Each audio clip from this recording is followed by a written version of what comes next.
Accolade presents. Next, a title which isn't even included in our top 50 racing games of all time. This is Prix Circuit. Grand Prix Circuit was released by Accolade in 1989, and it was designed, of course, by Don Matrick and Tony Lee, and is a companion to the Test Drive series they also released on the Amiga.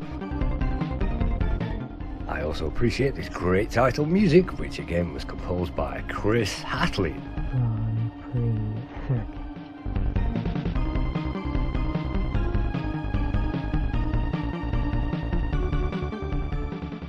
Grand Prix Circuit scores 68% currently on the Lemon Amiga database, but it was not mentioned, unfortunately, in our top 50 poll, and so I'd just like to mention that because I have played this game a lot, and this is running on a stock Amiga 500, and as you can see, it's a great game. At number 40 in our top 50 countdown, we find Highway Patrol 2. This was published by Microids in 1989 and is a cop simulator set somewhere in the future. Let's just select the classic controller, and you can see the instructions are fairly simple for this game, and at the very start we get to choose from 3 candidates to take on, and at the moment we can choose the easiest one, which requires the least effort but gives us the least amount of money in return. And in this game, just like Chase HQ, we've got to find that guy and ram him off the road, just like the section in Robocop 3. And unlike many driving games, you won't find bands all over the road, and all of the scenery, banded landscapes in driving games tends to be the stock on the Amiga, but as you can see we have a very nice background shaded with those hills and that sky, and we have sprites on the horizon, which means everything is very nicely drawn. And you can see that some great frame rates can be got out of this engine, and we can cruise down this highway very quickly.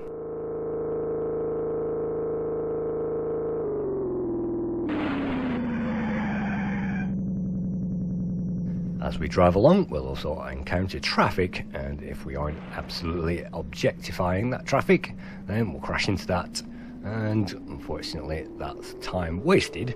And we do have a damage counter on this car, although we cannot see that. We do have a stock amount of damage which we can take, and then it's game over. On the very top panel we can see our police car stats, and that's us, and in the red bar we can see the criminal. In the very top corner we can see the coordinates on the map reference to where the criminal is and to where we are, and I think we can press the M key to bring up a small map as well. But all we have to do is to align those coordinates, and next to that you can see a direction which we must head in order to catch that criminal.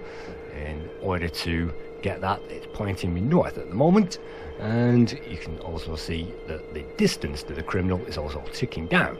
We now have 1,830 miles to go.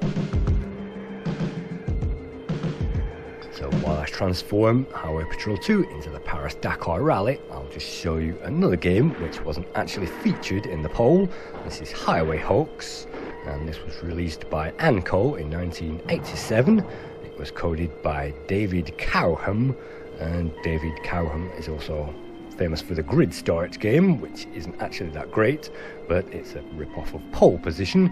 And you can see Highway Hawks again has that very banded background and road surface, which is synonymous with many games, and unfortunately that has been used, but that gives us some great frame rates as well. You can see it's very difficult and it's very unfair in some stages as well, and it's very easy to lose that one life.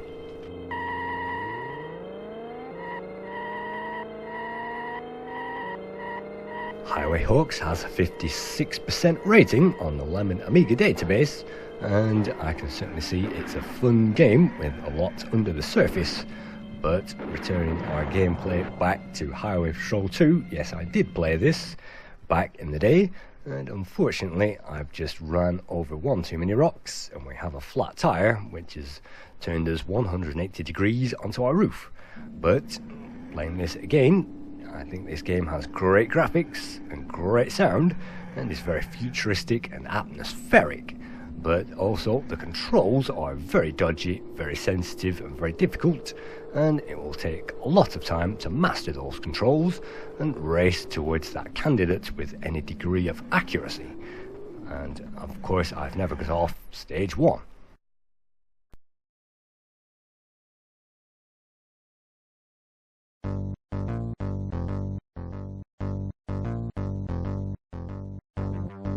At number 39 we find Drivin Force, and this was released in 1990 by Digital Magic Software, and it was all coded by Paul Holmes.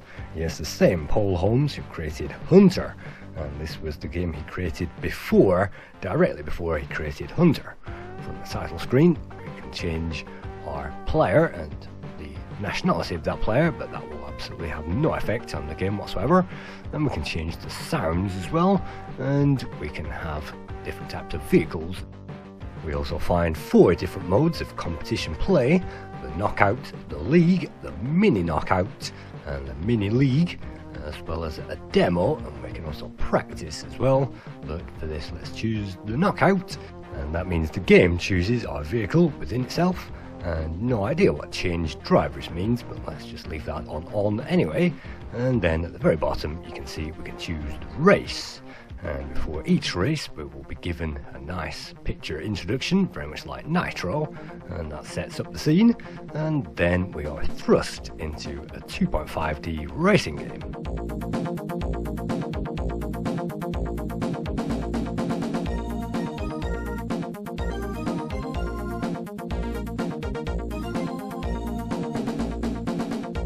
Drivin Force, the aim of course is to get from A to B in the fastest time possible, and hopefully get in front of all the other competitors.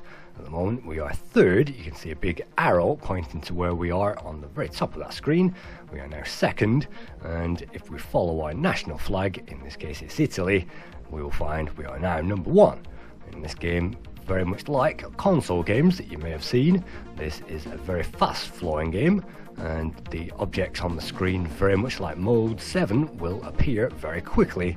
And just like Power Drift in the arcades, we ride on top of what look like a set of logs, and they elevate the track up and down just like Power Drift, only this time we have more control over that vehicle. Once we get into that front place, all we need to do is stay there, and as long as we don't collide with anything along the way, and very gentle on that accelerator so that we don't do that, then this game can be very fun and quite easy. The laps remaining are highlighted as lights in the very centre of that screen, or more or less that centre, and when all those lights are filled, then that's race over, and we'll be given the usual tally of how we did before moving on to the next one.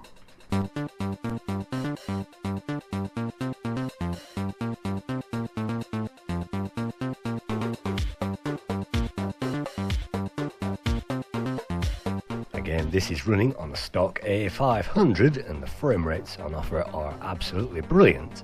It doesn't matter which vehicle we choose, we'll always find the very top speed, and so it really doesn't matter if we have a bike or a truck or a Formula 1 car, these frame rates are not affected.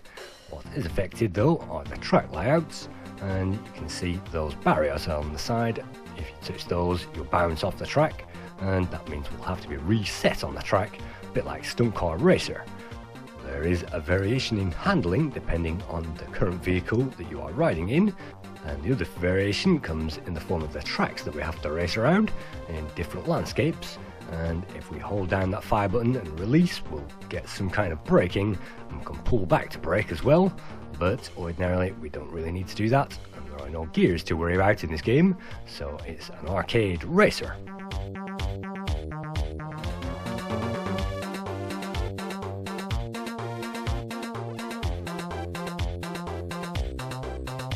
Paul Holmes didn't release that many games on the Amiga, and Attack on London was unfortunately cancelled. That was a precursor to Hunter, and before that he made a game called Scorpion, which is also licensed under another game, Fly Fighter, and both of those were dire operations on the Amiga.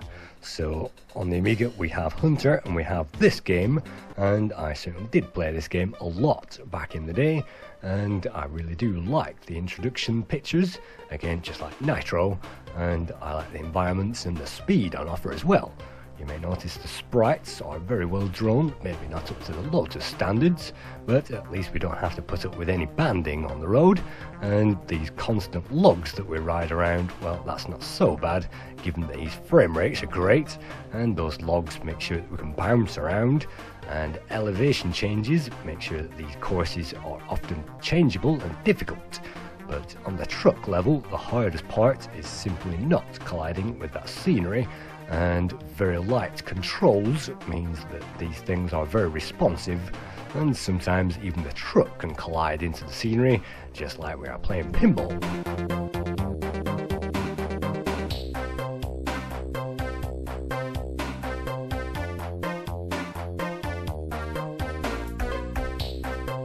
I actually like the tight controls and these great environments and the playability, certainly the Bjorn Lind soundtrack. So this game currently has a score of 60% on the Lemon Amiga database.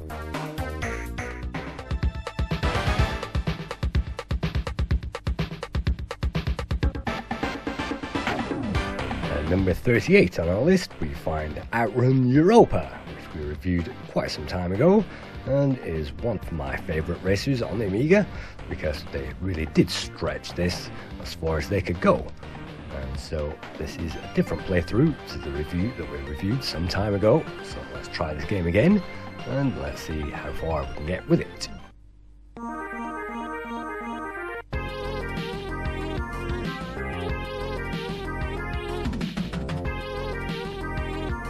In this game we have to track down a set of rogue documents by transferring from vehicle to vehicle, and we have to transfer from country to country as well.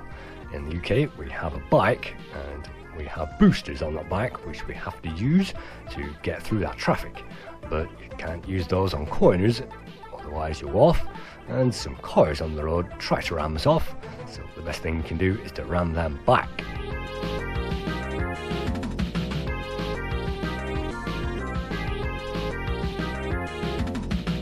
Any black cars are agents set out to kill us, and of course we have to avoid those. And any police, if they arrest us, will remove a life on contact, so we cannot stop behind police. And for this play, let's choose the left-hand fork this time. Let's see if that's any harder or any easier. You cannot use any weapons on the road. This is not road blasters. All we have to do is to avoid all the traffic, and sometimes we can ram that into the side, and sometimes that rams us into a side. Luckily we have plenty of time, and as long as we don't make too many crashes, we'll survive. I also love how the scenery in the background invisibly changes when we pop up there. That's unbelievable, and yes, those things are virtually invisible in this game, as are the clouds which move when we turn around corners in a parallax fashion, and all the invisible details in the background.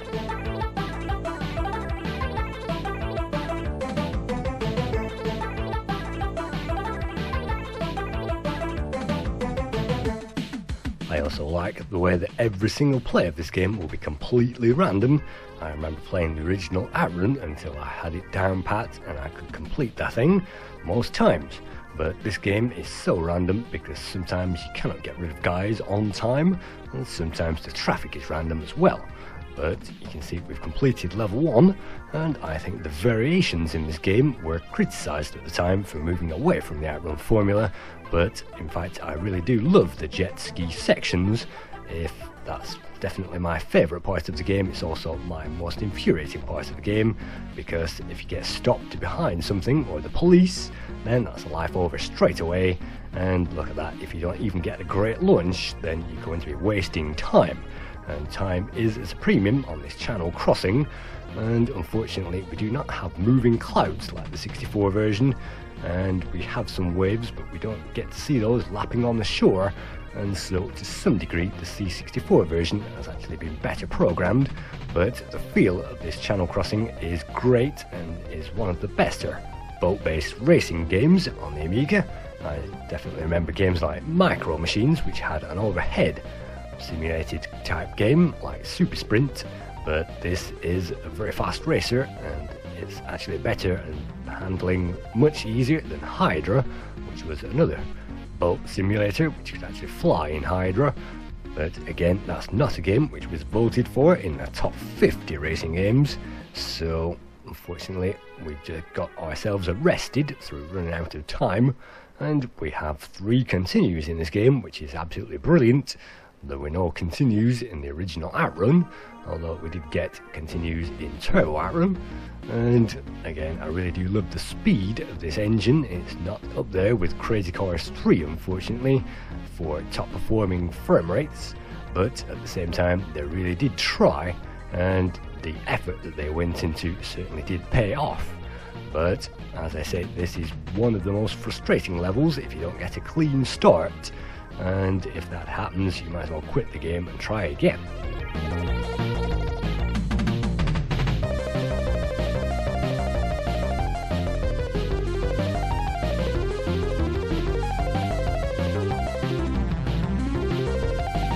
Outrun Europa currently has a 60% rating on the Lemon Amiga database, and its 60% is certainly above average. I really appreciate this great music and the great atmosphere.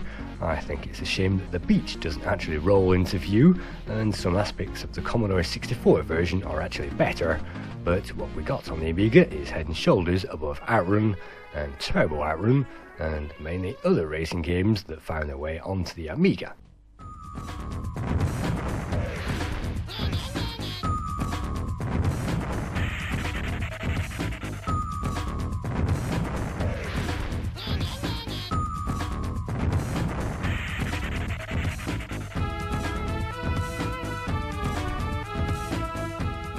At 37 we have Bump and Burn, and Bump and Burn of course was released by Grand Slam and developed by Soft Eyes and released in 1994.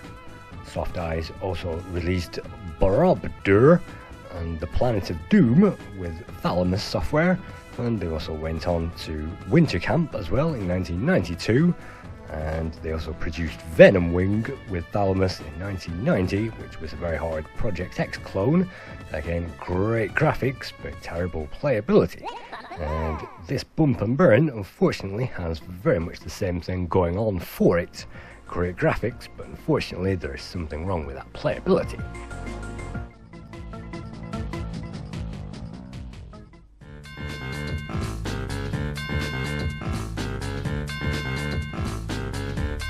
Bump and Burn is another racing game where we have to get in front of all these competitors. The difference being many of these have been ripped off from the Wacky Races, and it's very easy to see which ones have been ripped off from the Wacky Races, including the Boulder brothers in the Bouldermobile, and that's pretty obvious, a one-to-one copy.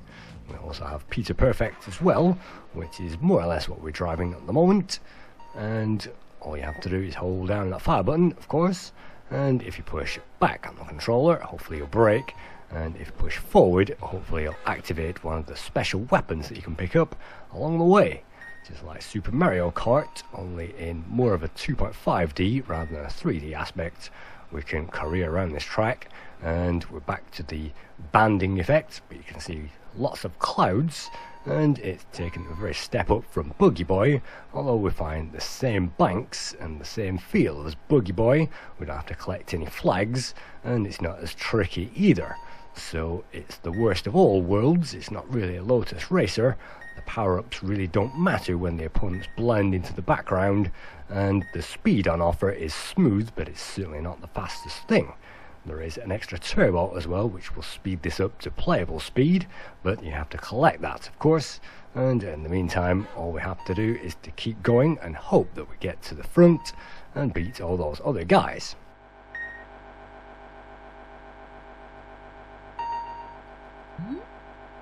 In the background you can see some great graphics, and this thing actually feels like a great racer, but unfortunately it does have its own version of Dick Dastardly, and that's an insane character who will rob first place at any given opportunity.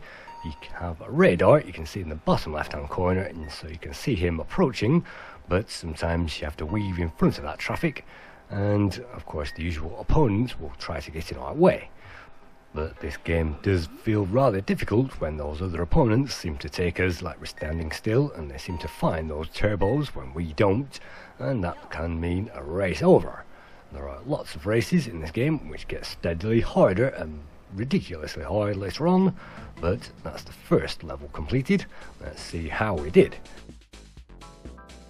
The Count actually won Count Chaos, and quick book to Beaver Brothers came in second position. Colonel Carnage made it in third, which means we, Mr. Fabulous, appeared in fourth. That means already after the first level, which seemed unfair in itself, we are in fourth with no hope of the championship. And let's just take a look at the shop whilst we are playing this game, because this is very unlikely to be reviewed in a main review, mainly because I don't really like it. But you can see in the shop we have lots of funky graphics, and we get to choose to upgrade in the style of In the Heat or Iron Man Stewart's Off-Road Racing perhaps, and we can max those out to some kind of level. Unfortunately, the computer competitors always seem to be able to win, and therefore have more money to spend on more upgrades, and you really will have to be up there with the best in order to compete in this game.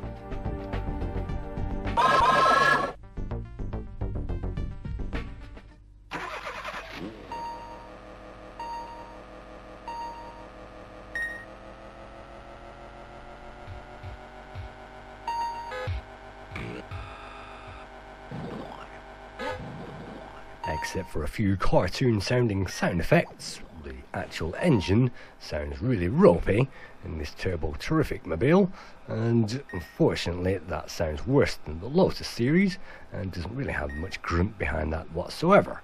The cartoony sound effects seem abstract, and they don't really add much to this, not like they did in Mario Kart, and you can see graphics glitches there. And yes, we are playing this on the emulation, but graphics glitches in these banded races, which they call because they have a banded track and a banded environment, that is possible because the sections of the racetrack don't always join together. And you can see we have the usual inside track as we go through a hill and through a tunnel, but unfortunately that's the very least of our problems.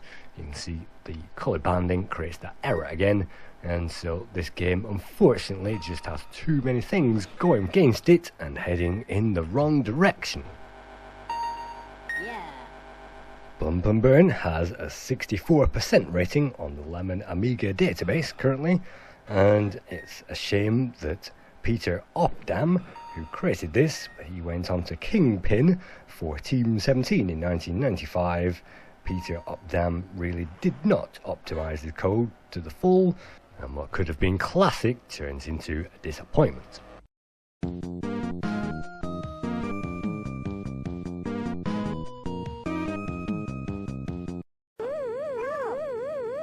APB makes it to 36 in our list, and this game has been covered in the play guides and the reviews, so I really do not need to go into much of this, but suffice to say that meant that I could squeeze 1 or 2 extra games into this part of the review. And as you can see, APB is quite a faithful adaptation of the arcade original, and it was published by DeMark in 1990, a company which really does not have a glowing reputation for releasing many Tengen games which were below the rating, and this is another Tengen game, or 10-gen game perhaps, and 10-gen really were the epitome on the Amiga. But luckily this is a great conversion with some great sound effects taken from the arcade, and it has some great atmosphere as well. Particularly when you manage to find a criminal, ram him off the road, it feels a lot better than Chase HQ did, and when you get to arrest him, you get to interrogate the suspect and get a confession out of them one way or the other. and so there is more comedy in this game, better than Bump and Burn, and it's less obvious but more effective. We can also career around and get lost in this game, and the maps are huge, and we can even loop around the maps and explore things at our leisure. We will find extra goodies on the side of the road, and in one of those bags you will find a game complete, which actually completes the level, and that's the easy way to win that quota. Otherwise we'll just have to arrest suspects and get that quota up the hard way, hoping that they don't give us a demerit just for trying to arrest them. Collision detection when it comes to arresting and demerits is a bit dodgy, and sometimes you really have to be behind and make sure you get the target and don't ram them by mistake, otherwise you'll get a demerit, and too many of those means it's game over. So I really do like the atmosphere. The graphics are okay, the sound effects are okay, the music is okay, but I've actually had to increase the brightness on this game. Just like Vixen, the brightness has been corrupted, and for some reason they released this at a brightness level which was too dark. And I remember always having to turn up my brightness on my old CRT monitor, 14-inch, when playing this game, and I've no idea why some Amiga games were simply too dark. But that aside, I think this is a great arcade conversion, and it's actually better than the Commodore 64 version because it doesn't have so much loading involved, and the screen resolution is great as well.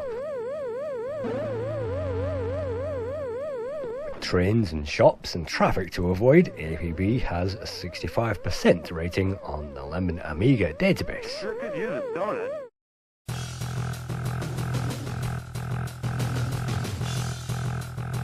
Number 35, we find F-17 Challenge, released by Team 17 in 1993.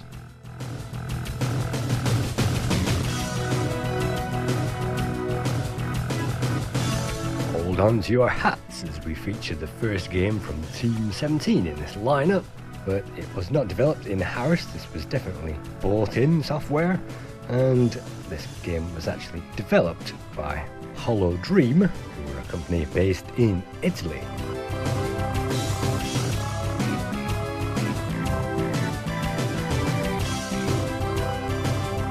F-17 Challenge is an F1 game. Unfortunately, F1 is a licensed product, and so they couldn't use the title F1, and so because this was Team 17, they went for F-17 instead, which makes it sound like an air combat sim. But F-17 Challenge is this game, and so let's use the automatic gears and let's start off at average level, and of course we can choose different game modes as well: arcade, normal, which is the championship run throughout the entire season. We can also choose to edit our name as well, and in here we will find David Pleasance and Martin Brown and other people from Team 17 and the Amiga scene. And for this quick review, let's just select that championship mode, and the normal circuit race will do for this around Kyalami, which is South Africa, and we'll just choose to race that circuit.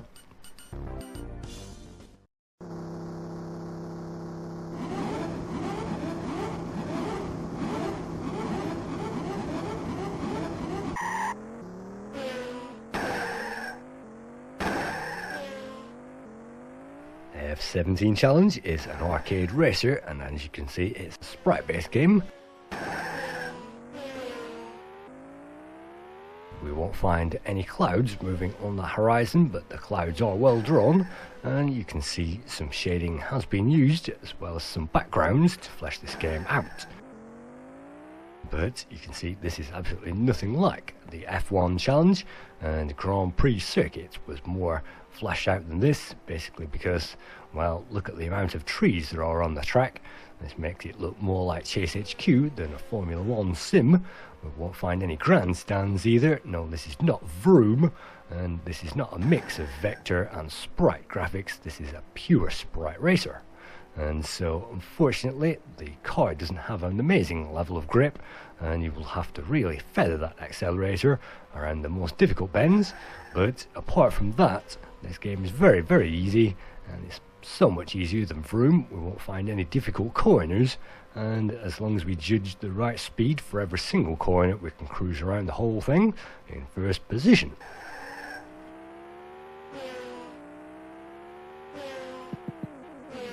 Any collisions or off-roading will result in damage, and these are not the pits. This is simply a gravel trap that I'm wandering into at the moment, and so that's why my damage has gone up to 73%.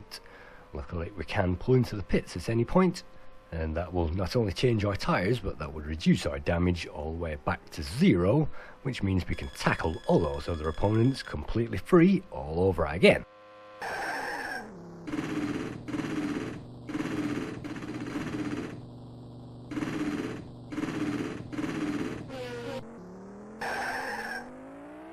I think the graphics are very well drawn, and not amazingly drawn, but reasonably well drawn in this game.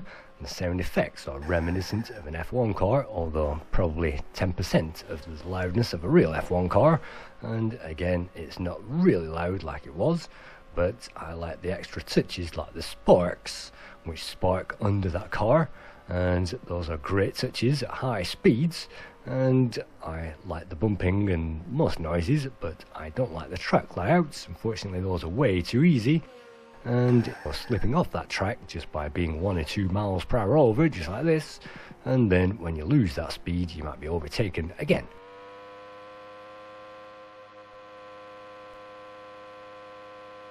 Sometimes the other players disappear into that background, and that's yet another criticism. Sometimes you can be careering around an empty track forever looking for people to overtake. You can see I'm currently in position 6, and taking a few back markers isn't helping very much either. So this game can be boring, just like Crazy Cars 3 when we get into the front of those guys.